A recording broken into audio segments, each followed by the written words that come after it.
Entrecontadas. Entrecontadas. Entrecontadas. Entrecontadas.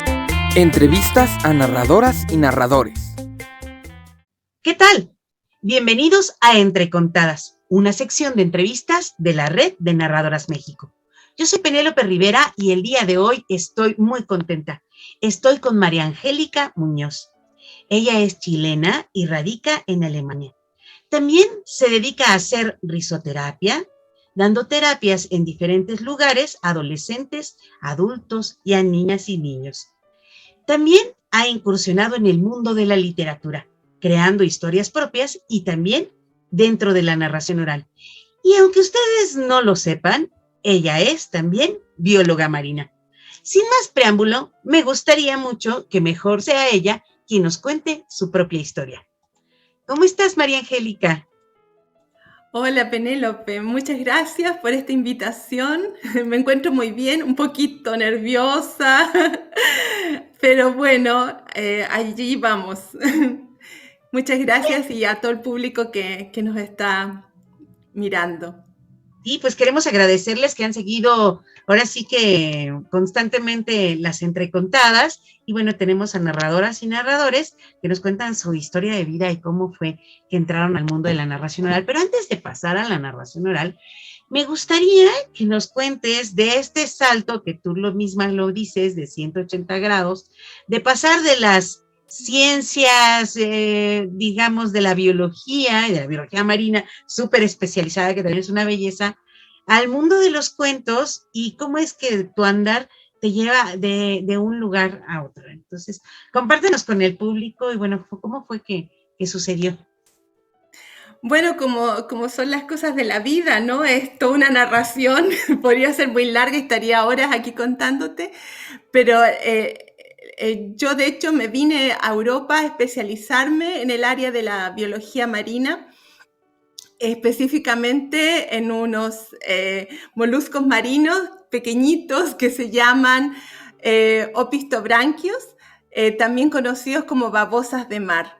Aunque no tiene nada que ver con las babosas terrestres, que son como muy feuchinas, ¿no? No tienen mucha gracia. Las marinas, todo lo contrario, se podrían comparar con las mariposas, porque tienen unos colores preciosos y todo. Y bueno, estuve trabajando en lo que era la parte taxonómica, bastante específico, y con el tiempo, por razones familiares, la ciencia demanda mucho tiempo y yo no vivía directamente en el lugar de trabajo. Entonces, comencé a trabajar con mi esposo, que es psiquiatra de niños y adolescentes, de allí que empecé a trabajar en psiquiatría.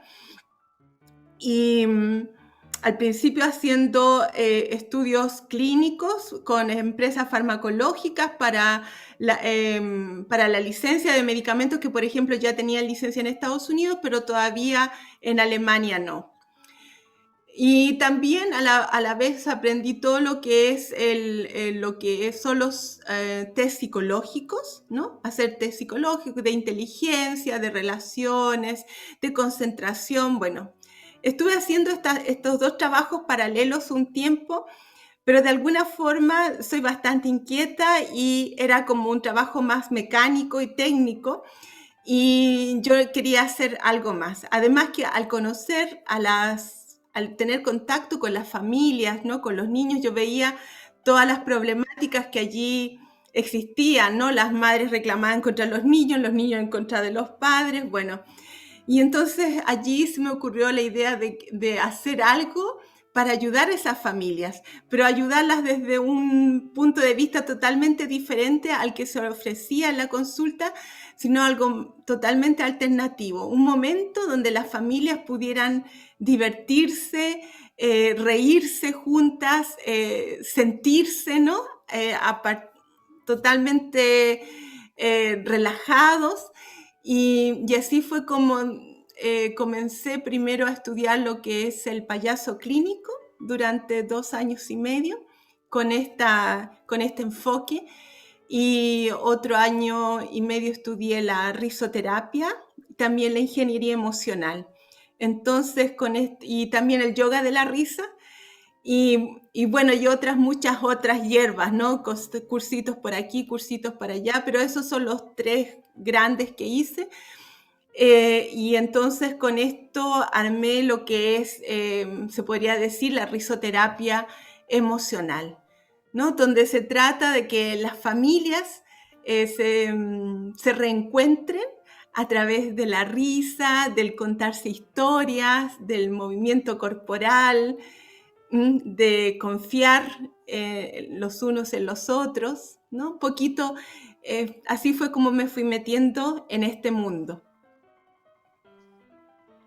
Qué bien, fíjate que suele pasar, ¿no? Creo que exploramos en una cosa, alguna vez lo platicaba de cuando elegimos la primera profesión, porque bueno, a mí me pasa muy parecido, soy diseñadora gráfica de primera profesión, aunque bueno, creo que estudio pintura desde los 6, entonces lo mío sí es ser artista visual, pero empezaron otras cosas simultáneas que complementan, ¿no? Que tampoco las siento tan alejadas, porque bueno, algunas sí están más alejadas que otras de las cosas que uno se forma, pero el camino, por fortuna, lo lleva a uno a entretejer lo que uno ha aprendido en el tiempo y explorar otra cosa, y a veces la segunda, la tercera o la cuarta cosa se vuelve lo que más nos apasiona, ¿no? Y en este sentido, pues qué bueno que entraste en el mundo de la risoterapia.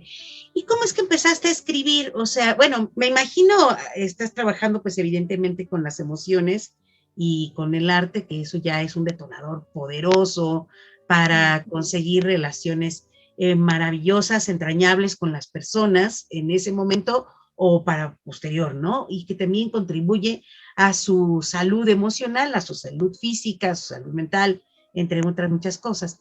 Pero ¿cómo es que empiezas a entrar al mundo de la literatura? ¿Cómo surge esto? Me imagino que también forma parte de lo que eres, pero si puedes compartirnos con el público, ¿cómo es que empiezas a meterte? Porque a mí me tocó verte en la jornada, ver tu cuento y bueno, pues eres muy dulce, es como trabajas mucho para pequeñitos y me gustaría que compartas con el público cómo es que entraste al mundo de la literatura.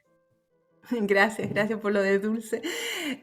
Pues en realidad las cosas se van complementando unas con otras.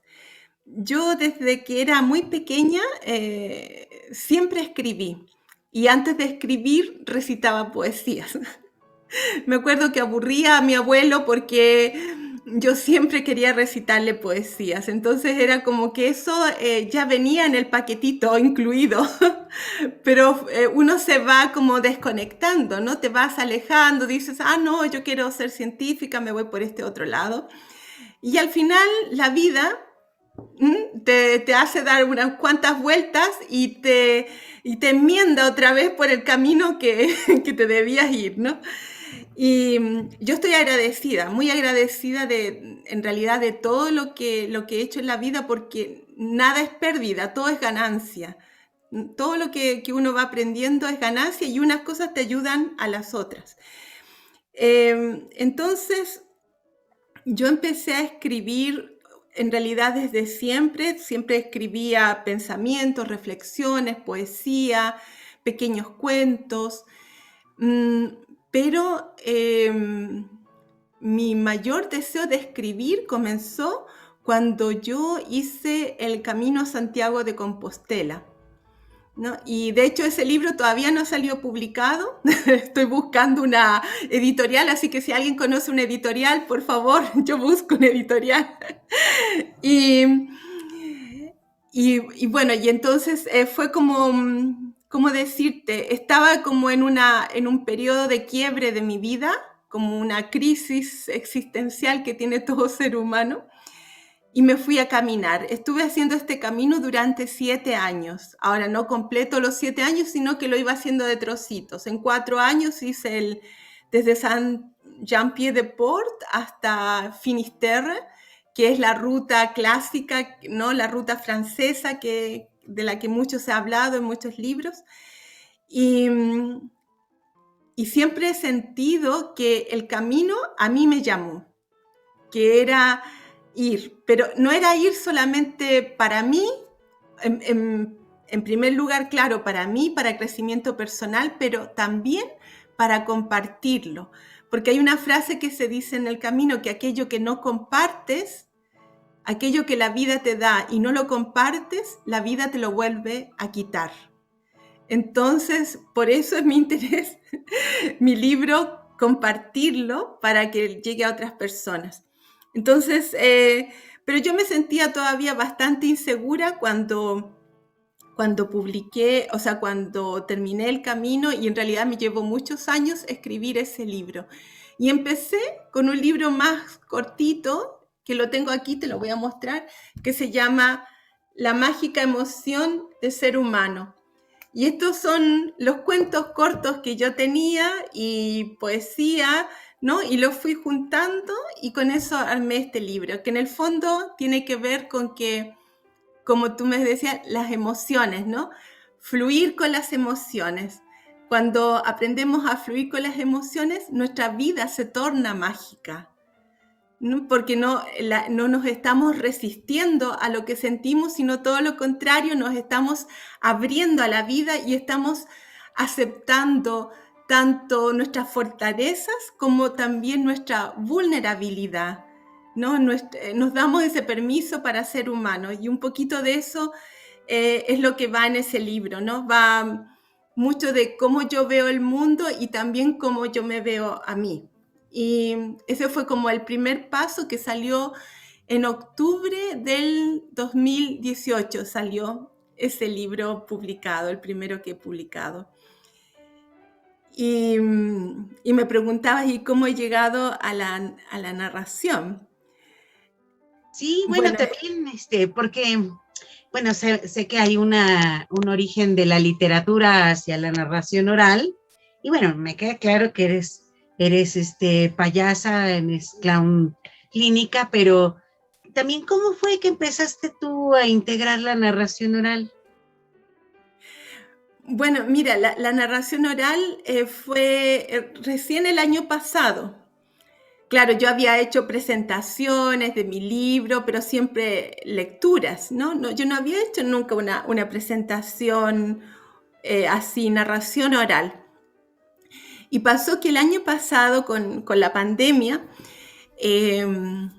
una persona que ahora es muy querida para mí, aunque no nos conocemos personalmente, pero ella se llama Ivonne Ronquillo, vive en Ecuador, en Riobamba, y ella organizó un primer encuentro de narradores para Riobamba.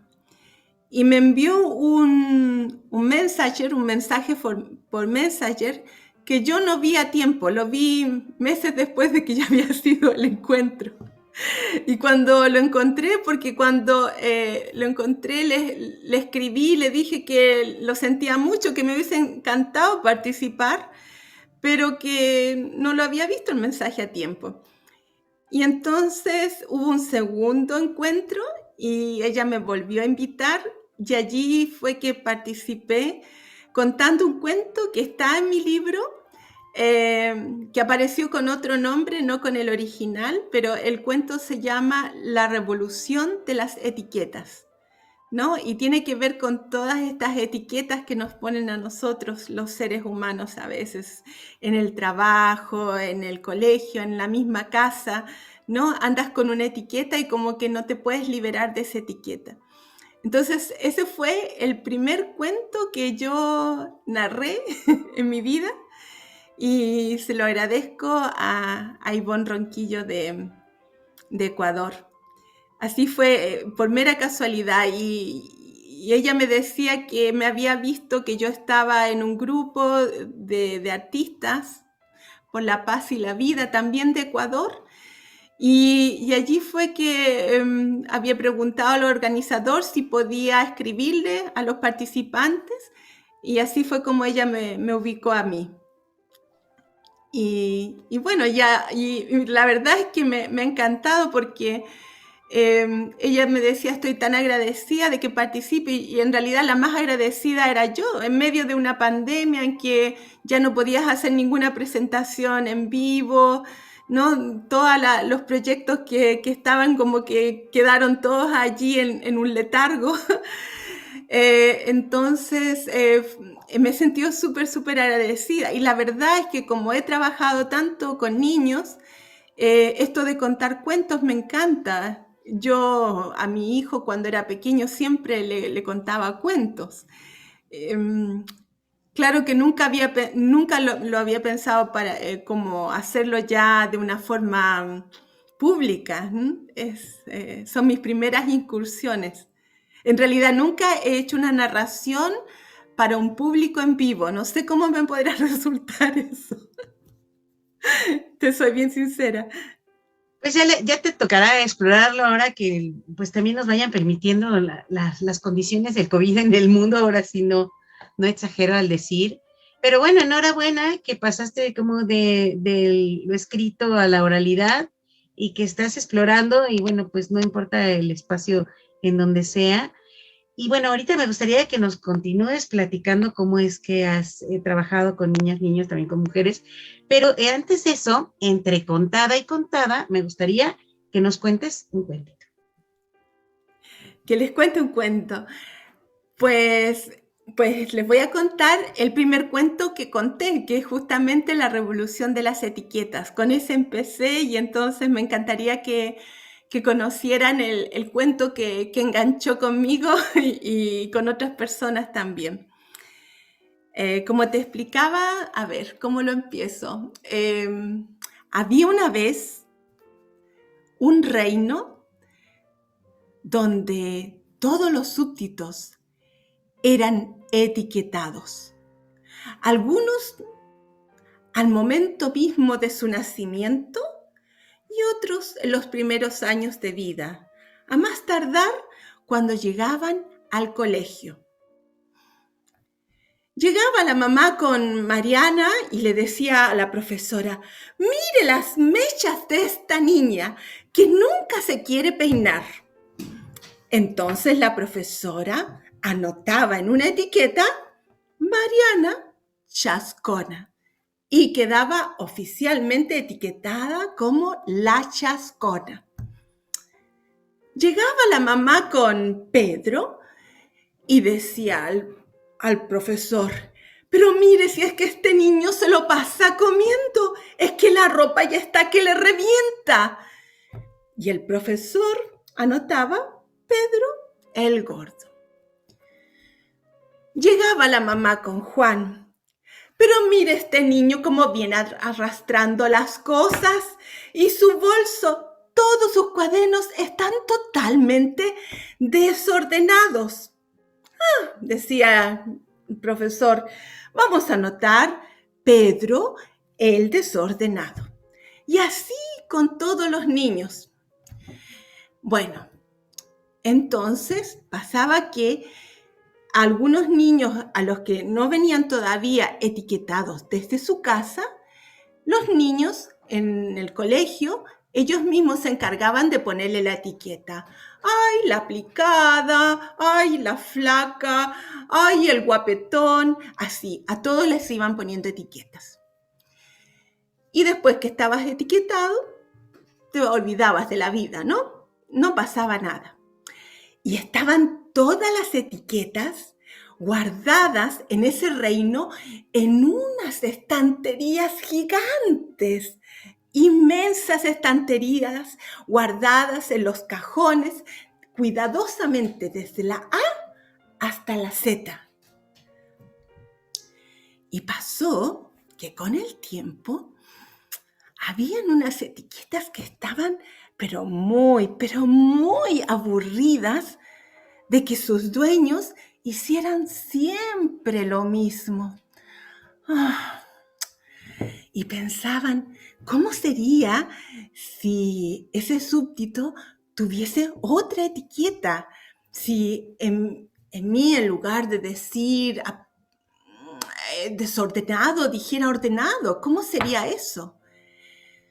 Y entonces algunas etiquetas se decidieron un día a hacer la revolución de las etiquetas.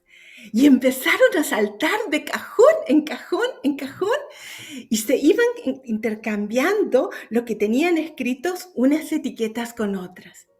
Entonces observaban a sus dueños y los dueños de repente se convertían en otras personas. eran totalmente diferentes. ¿Te puedes imaginar que Mariana ya no era la chascona? Ay, no, si ella llegaba con su pelo liso y ordenado y era una admiración de todas sus compañeras. Y Pedro, a ese que le habían dicho gordo toda su vida, ay, pero no, si él se puso delgado y después la etiqueta iba saltando por otro lado y era ágil. Y iba saltando y era deportista. Y después hasta era guapo y todas las chicas se enamoraban de él. Y Juan el desordenado, ay no, Juan era ahora sus cuadernos, pero era una belleza que no te imaginas. Y entonces iba todo así, muy bien, ¿no? Todos estaban así como, un poquito así como diferentes, Pero había un rey y una reina en ese pueblo y estaban muy, pero muy enojados. Y dijeron, no, no, no, no, no, eso no lo vamos a aguantar, no lo vamos a soportar. Atrapen esas etiquetas, dijeron.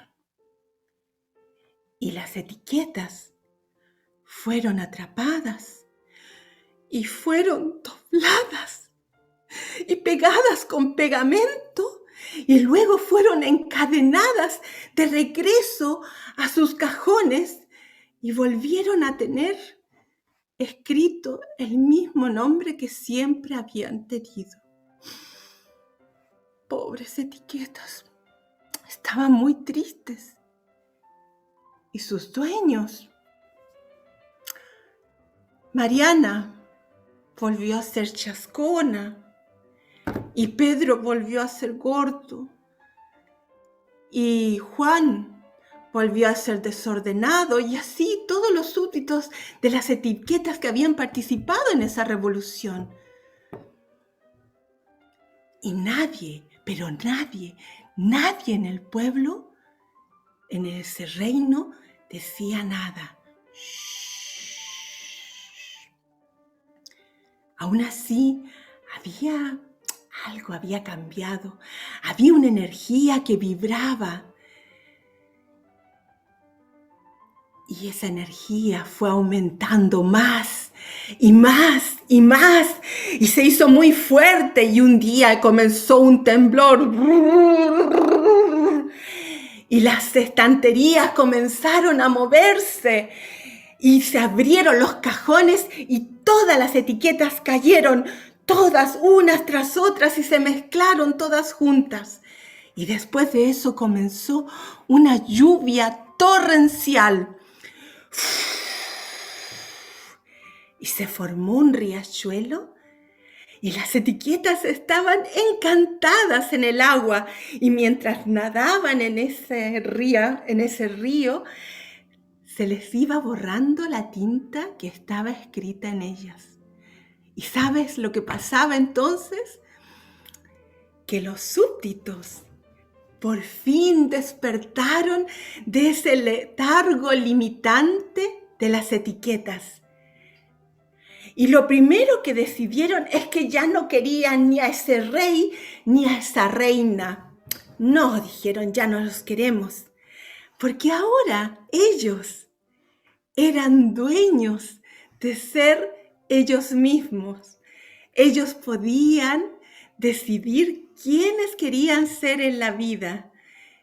Y por fin eran muy, muy felices siendo ellos mismos. Y colorín colorado, este cuento se ha acabado. Colorín colorado, este cuento se acabó. Y pasó por un zapatito roto para que mañana te cuente otro. Muy bien. Muchas gracias. Qué simbólico esto de las etiquetas, ¿no? Que puede pesar tanto en la niñez. Bueno, y en todas las edades yo creo que no hay uno, ¿no? Más allá de que nos defina o no. Pero qué interesante. Muchas gracias por compartir. Y ahora me gustaría que nos platiques ¿cómo es que empezaste a trabajar con las niñas y los niños? Y bueno, yo sé que a lo mejor tienes poco en la narración oral, pero el cuento ha formado parte de lo que tú haces en tu trabajo, ¿no? Porque pues las historias, ¿no? Ya sean a través de la oralidad o escritas, siempre forman parte. Y me gustaría que nos compartas cómo empezaste a trabajar con niñas y niños y también con mujeres, porque bueno, has tenido algunos proyectos, y nos cuentes un poco de esos proyectos que has llevado a cabo a lo largo de estos años. Bueno, como te contaba, estaba trabajando en la parte técnica y de estudios clínicos en una consulta de psiquiatría infantil y de adolescentes. Y lo que pasó que cuando terminé mi formación, le presenté un proyecto a mi esposo, que es psiquiatra infantil, y entonces mi intención, mi primer deseo era trabajar con las mamás y sus hijos, ¿no? Porque muchas veces el problema que tienen los niños no es más que un reflejo de los problemas que tienen los adultos, sus padres, ¿no? Entonces, para mí era muy importante que tanto la parte parental ¿no? como el niño trabajaran juntos. Entonces, esa fue el comienzo, ¿no? Que tuvieran una hora para estar con ellos mismos y sentirse a otro nivel del que normalmente se tratan en la casa, ¿no? Porque en la casa estás tal vez que haces las tareas, que comes rápido, que apúrate, que vístete, que anda a acostarte, ¿sabes? Hay rutinas que conocemos todos los que tenemos hijos, ¿no? Pero un espacio especial para jugar, para volver, en este caso los adultos, a volver a ser niños.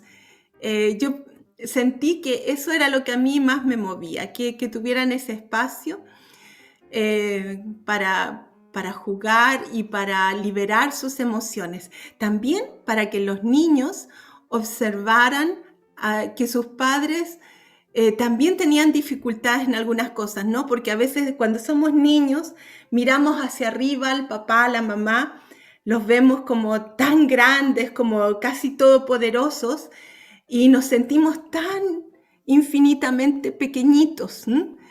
Entonces mi idea era que de alguna forma los niños a través del juego descubrieran esa vulnerabilidad de sus padres también. Y al darse ese permiso, tanto padres como hijos, para ser humanos, se empiezan a abrir los corazones. Allí empiezan a surgir las historias. Primero le tienes que crear ese espacio de confianza, de seguridad, ¿no? Donde las personas se pueden relajar. Entonces es un proceso que lleva bastante tiempo porque a lo mejor en las primeras sesiones les pido solamente que emitan un sonido, que a ese sonido le apliquen un movimiento. Tal vez en un par de sesiones más les pido que digan una palabra. Y a lo mejor cada miembro del grupo va diciendo una palabra y así vamos armando una historia colectiva. Y con el tiempo les voy pidiendo que tal vez me cuenten una anécdota. Y así, ¿no? Entonces, hasta que llega el momento en que ya cada uno está como listo para contar su historia. Y en ese momento, la terapia ha llegado a su fin.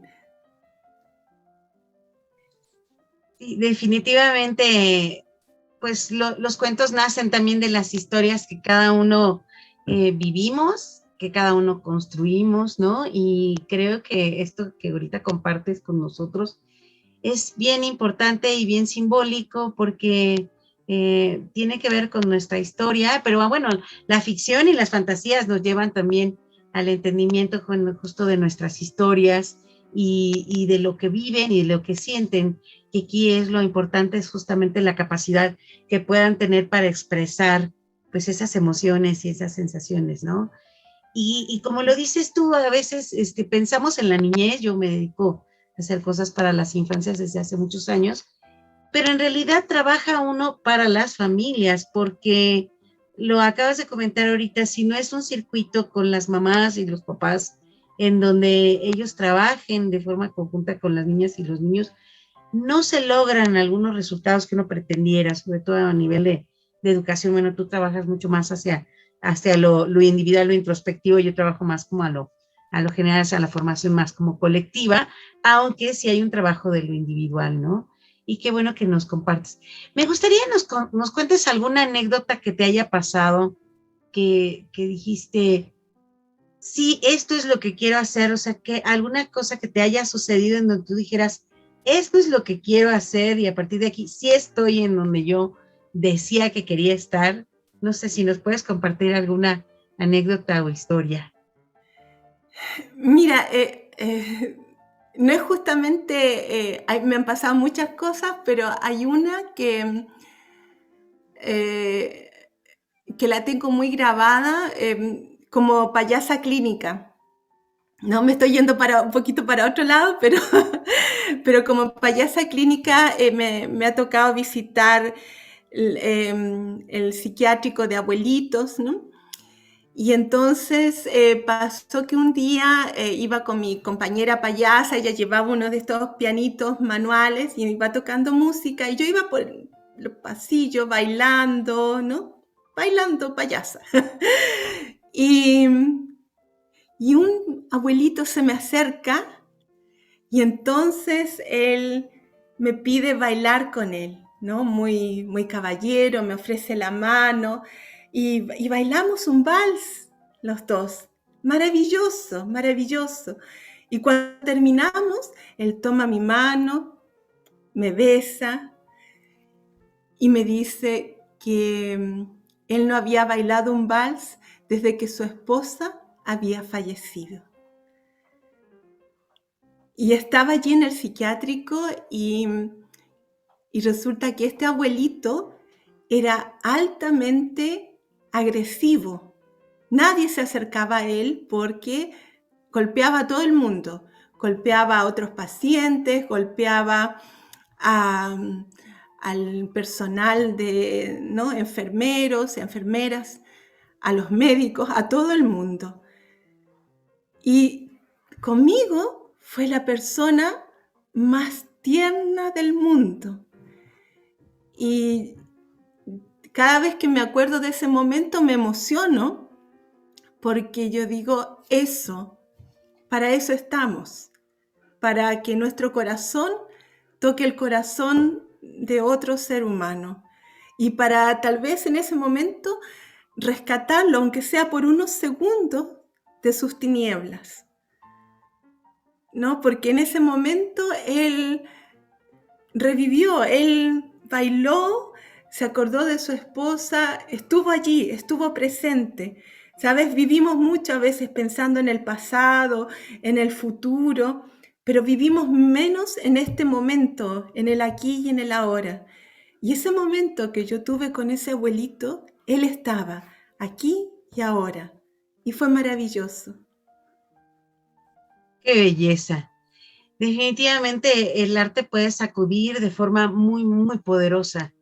Y fíjate que ahorita que cuentas tu historia, porque alguna vez me preguntaba una amiga argentina que tiene un festival en Corrientes, que se llama Contame Pue, del clown, que me decía, ¿por qué muchas narradoras exploran en el clown? Y le dije, bueno, es que también muchas clown pasan a la narración oral también.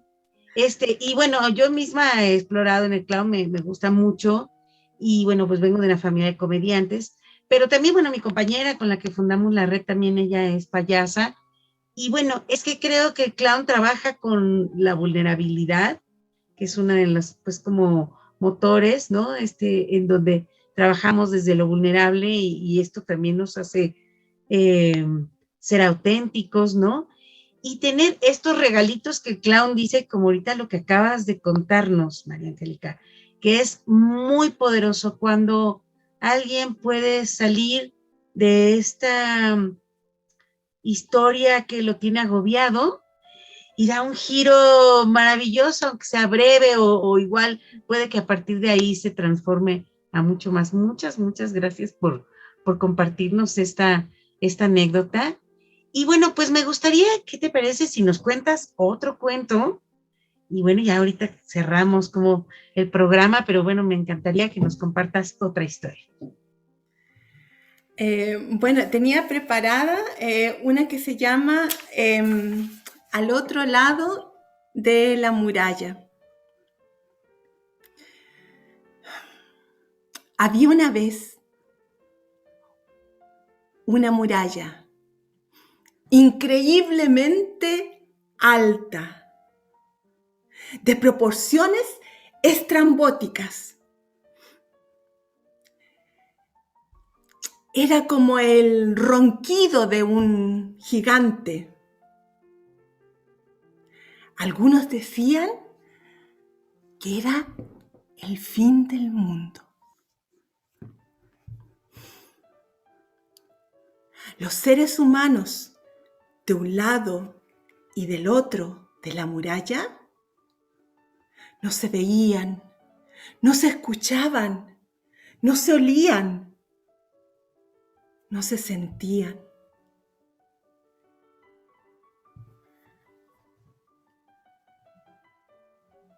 Los más abuelos recordaban tiempos remotos, cuando estaban todos unidos, divirtiéndose, cuando no existía la muralla.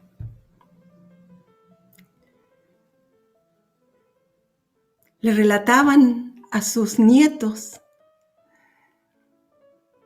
cuentos de la gente y de la vida al otro lado. Algunos recordaban unas hebras de cabellos, el brillo de los ojos, palabras y risas.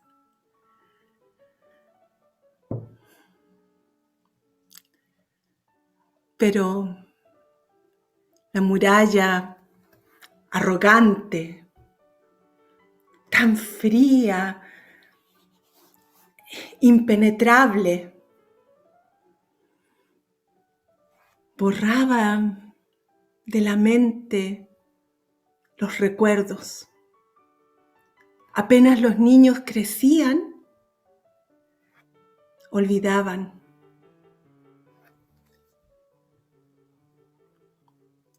Y no imaginaban nada detrás de la muralla.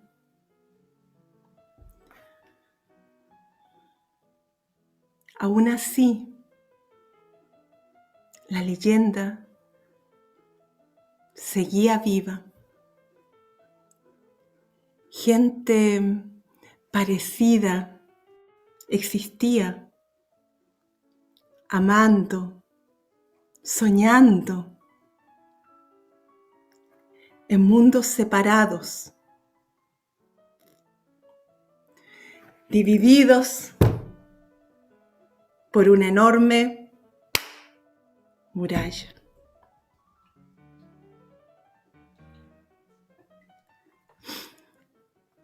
Muchas gracias por compartirnos, súper emocional, muy, muy bonito.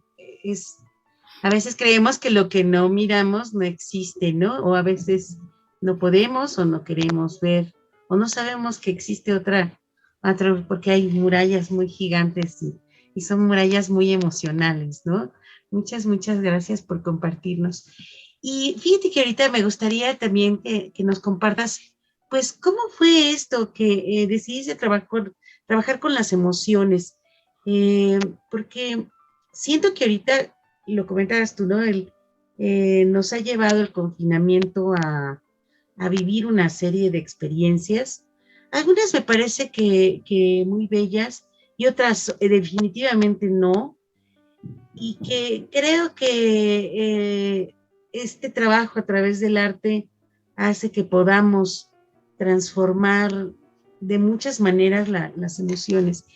¿Cómo fue que empezaste a trabajar y que decidiste tú trabajar como con las emociones, ya desde el arte como pensado, como hacia la salud mental, emocional? ¿Cómo fue que elegiste este camino? Bueno, yo creo que en el fondo el payaso, el clown, me dio el primer empuje, porque el payaso es un ser inocente, auténtico, como tú decías, que no oculta nada, ¿no? Tú puedes ver las emociones del payaso, está allí. También te contaba que, bueno, la risoterapia que tiene mucho de lúdico y de todo, pero es liberar, ¿no? Es despertar esa alegría que tenemos en el corazón y sacarla afuera. No es tanto la risa de la comedia, ¿no? Sino que es la risa, esa risa como casi la risa del Buda, ¿no? Que está muy complacido, muy, ¿no? Con esa sabiduría de conocerse a sí mismo. La ingeniería emocional me llevó por ese camino también, de saber mejor cómo fluyen las emociones. Y actualmente, porque con esto de la pandemia, todo lo que es la risoterapia, tú comprenderás que eso es mucho de juego, de risa, de abrazarse, de tocarse, y ahora todo eso está limitado. Entonces, una vez más me ha tocado recomenzar en mi vida y comencé el año pasado, bueno, este año, a principios de año, ya estoy casi lista, a hacer una certificación sobre la felicidad y estoy llevando un grupo de mujeres. Hasta ahora había trabajado, bueno, en diferentes situaciones, niños con sus padres, había trabajado también solamente grupos de adolescentes. Y aparte, ¿no? Los abuelitos, ya, pero más como payasa.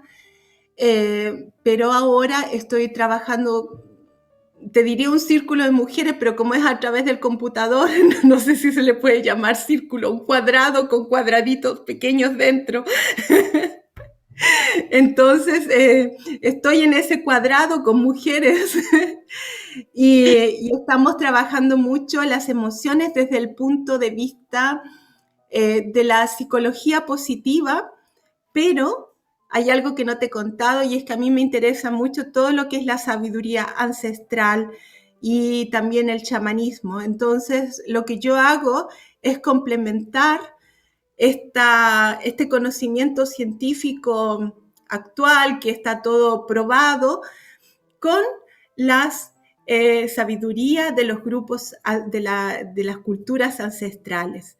Ese es mi mayor deseo, ir nutriendo a las personas que forman parte de este grupo de pantalla, de que nos encontremos en ese aspecto de las emociones, ¿no? Mucho trabajando sobre todo el perdón y la compasión, porque yo creo que como que es la base, ¿no? El amor, ¿no? Que necesitamos, pero para fluir en las emociones, lo que más necesitamos es perdonar, que es lo que más nos cuesta. A veces no nos perdonamos a nosotros mismos, a veces no queremos perdonar a otras personas y la vida se transforma cuando logramos perdonar. Entonces, y también estoy escribiendo un libro sobre estos aspectos, un nuevo libro. Entonces, bueno, por allí voy. Soy una caminante, soy una peregrina en todos los aspectos de mi vida. Vivo peregrinando y soy agradecida de Dios por todo lo que me va poniendo en el camino y las personas que van apareciendo en mi vida. Muy, muy agradecida, así como estoy agradecida de que tú hoy me has invitado acá, porque son nuevos caminos que se van abriendo y yo creo mucho en la conexión, bueno, a todo nivel, pero especialmente entre las mujeres. Creo que las mujeres tenemos esa forma de tejer, ¿no? De ir tejiendo las historias, las ideas, y eso nos hace más fuertes. porque estamos en un mundo ahora que creo que está como, no es hablar de feminismo, creo que estamos muy masculinizados, tanto los hombres como las mujeres, y necesitamos llegar a un equilibrio, ¿no? Donde tanto la feminidad como la masculinidad estén de la mano, para que el mundo se nutra con lo que ambos podemos dar, ¿no? El masculino y el femenino, en ese yin y yang.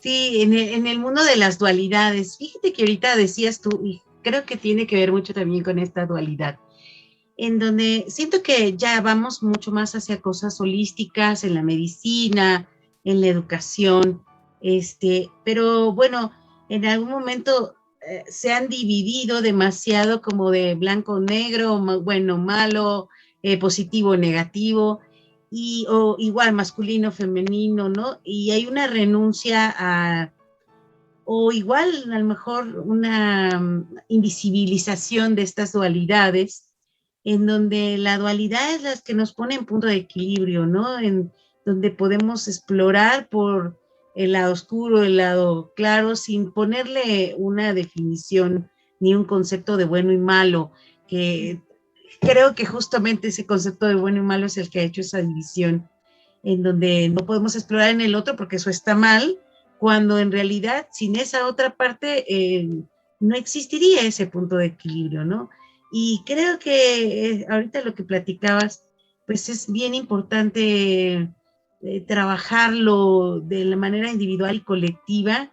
Y ahorita es un momento muy emotivo en este peregrinar que tú platicas, en el que siento que de una u otra manera peregrinamos todos a la manera de cada uno en las exploraciones de las actividades. Creo que voy a conectar un poco con lo que dices de las mujeres.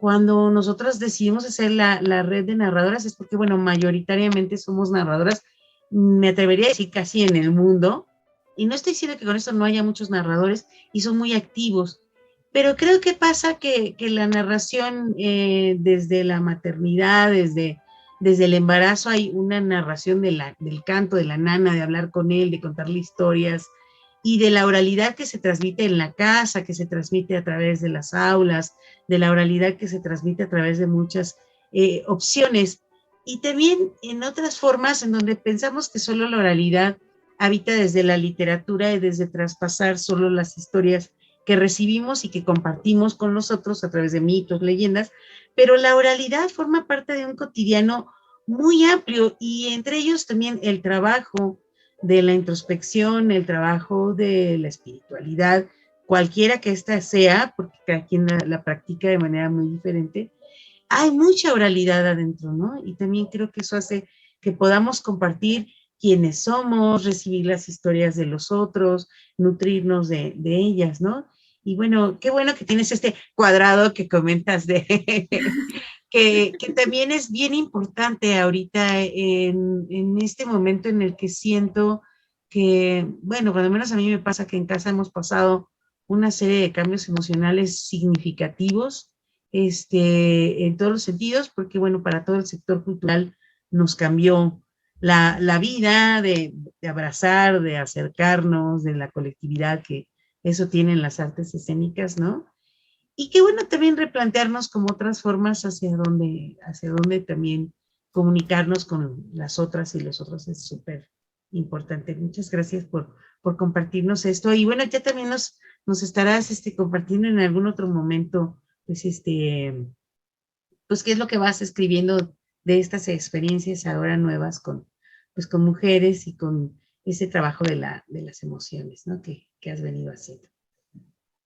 Y bueno, pues me gustaría ya para cerrar el programa, que bueno, podemos estarnos aquí bastante, que nos compartieras con esta experiencia que has tenido tú, ¿qué significa la narración oral a partir de ahora? Y bueno, antes de eso quiero dar también gracias a Ivonne Ronquillo, porque bueno, ha sido un excelente punto de conexión bien importante con su proyecto, además que es una persona maravillosa. Y bueno, hemos coincidido varios narradores y narradoras por su proyecto, y bueno, es una excelente gestora cultural. y bueno, mando saludos. Pero bueno, me gustaría que nos compartas un poco para ti, a partir de ahora, de esta experiencia, qué significa o qué significará para ti la narración oral. Pues yo te digo que yo pienso que es conectar con mi niña interior. Te contaba al principio que yo era la que recitaba las poesías a mi abuelo hasta que ya lo cansaba el pobre. Además que siempre quería, o era arriba de una silla o arriba de la mesa y me tenían que estar subiendo. Y entonces realmente narrar, ahora estoy invitada al Festival de Buga, al 35 Festival de Buga.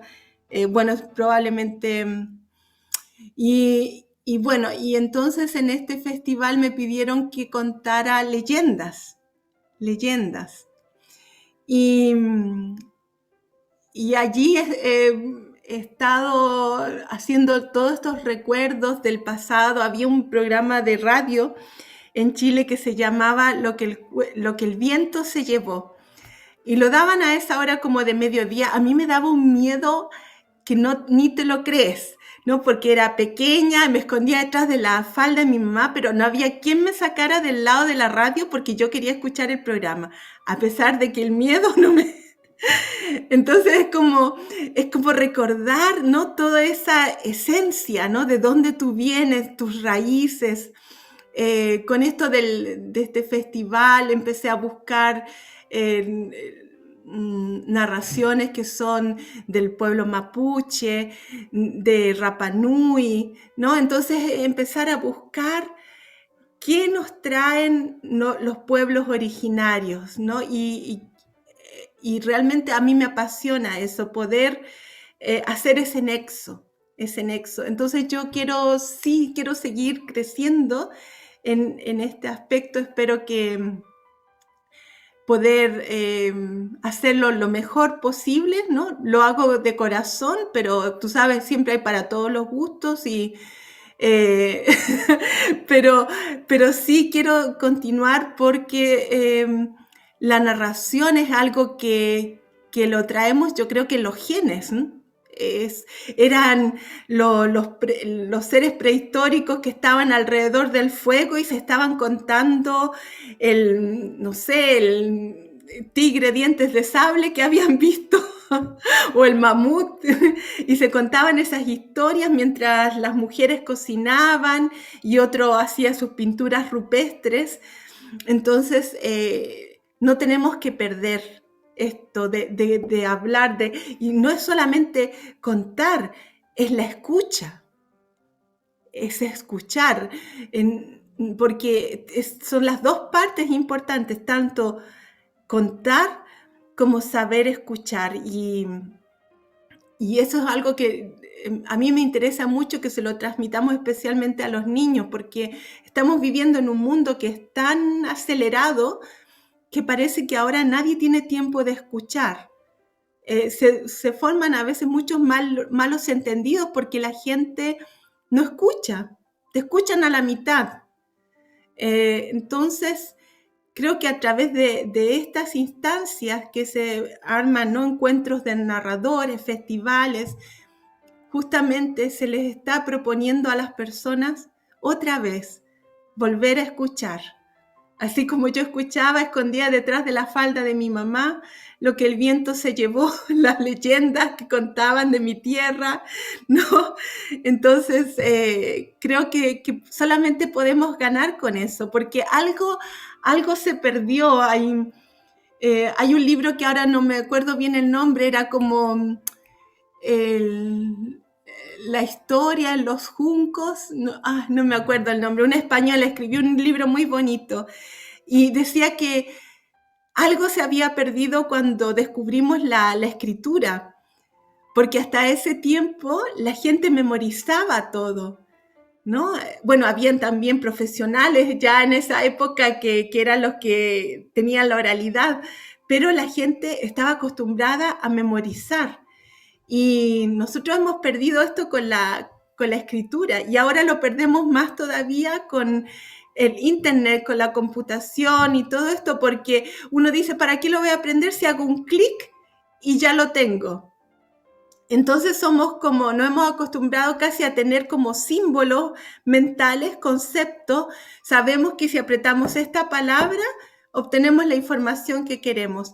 Pero de alguna forma, creo que nuestro cerebro en algunas partes se va atrofiando. Antes no existía la navegación, estas maquinitas de navegación en los vehículos, ¿no? Y uno se tenía que aprender el camino, cómo llegar a otro lugar.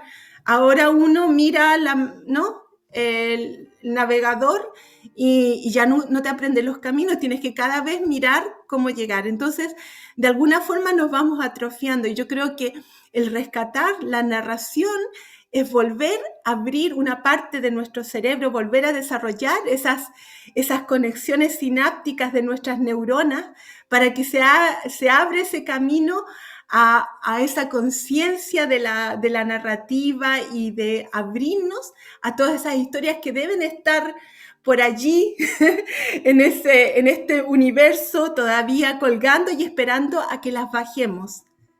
Entonces, sí, seguir con la narración. Y enhorabuena, pues ahora sí como que has iniciado, verás que no hay vuelta para atrás porque es completamente seductora, inagotable, diversa y bueno, y divertida. Siempre uno encuentra muchas cosas justamente por toda esta diversidad de que cada quien narra de forma distinta, que son muchas formaciones, pues siempre es un gozo. Y para quienes estén apenas como curioseando, bueno, acérquense a la narración oral, les va a gustar mucho. Pues muchas gracias, María Angélica, por haber estado pues en esta entrevista con nosotras desde la Red de Narradoras México. Te agradecemos y bueno, eres de Chile, pero estás ahora en Alemania y pues saludos ahora sí que a esta coordenada ya nos contarás cómo va evolucionando. Y bueno, también a ver si posteriormente también nos narras en alemán para que nos compartan también con otros públicos de allá, ¿no? Pues muchas gracias por haber estado con nosotros. Y esto fue todo en Entre Contadas. ¿Y saben qué? Nos vemos en la próxima. Red de Narradoras México.